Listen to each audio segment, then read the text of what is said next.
Assalamualaikum, salam sejahtera, selamat malam.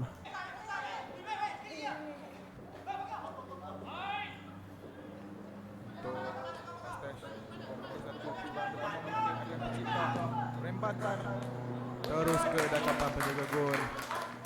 Nanti walaupun si Omar lebih mendominasi kawalan bola, namun Astesh lebih berbahaya ketika melakukan serangan balas. Ada ruang. Cantik gerakan 1-2 ini. Adakah peluang gol? Dan jaringan pertama untuk kejohanan 3 penjuru ini tercipta di menit yang kelima menerusi pemain senior nombor 14 yang tenang bermain 1-2 dengan rakan pasukan sebelum menyempur. Tapi digagalkan. Tidak offside. Adakah berjaya untuk jaringan yang kedua mendayakan penjaga gol, dan kaki kiri mudah untuk gol kedua di minit yang ke-11. 2-0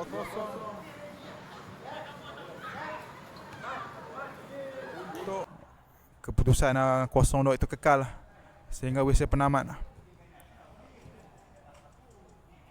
Gerakan menarik 2 lawan 2, hantaran ke bahagian far post. Kali ini masih ada peluang, hanya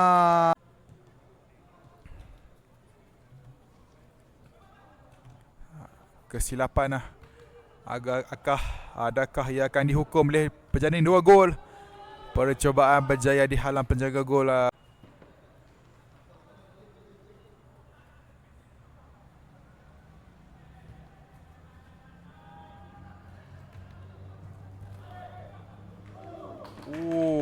Hampir, tetapi salah faham. Ada peluang. Jaringan ketiga mungkin menjadi halang.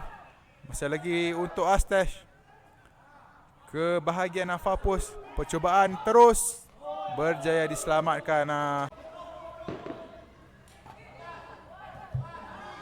Cantik gerakan 1-2 ini. Mungkin perlu jaringan dicipta. Masih lagi dalam kawasan permainan. Sayang. Kurang daripada 4 minit.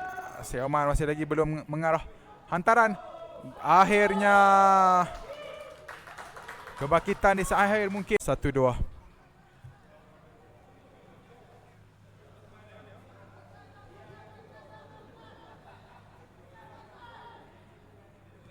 Ada peluang untuk Astesh. Cuba melakukan jaringan ketiga. 1 lawan 2 ke tengah untuk penjaring 2 gol.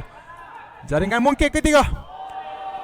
Berjaya melakukan sliding tackle untuk menafikan percubaan pertahanan terakhir Datuk Syed Omar. Dan walaupun ada yang menarik yang cuba dirancangkan, dan itu dia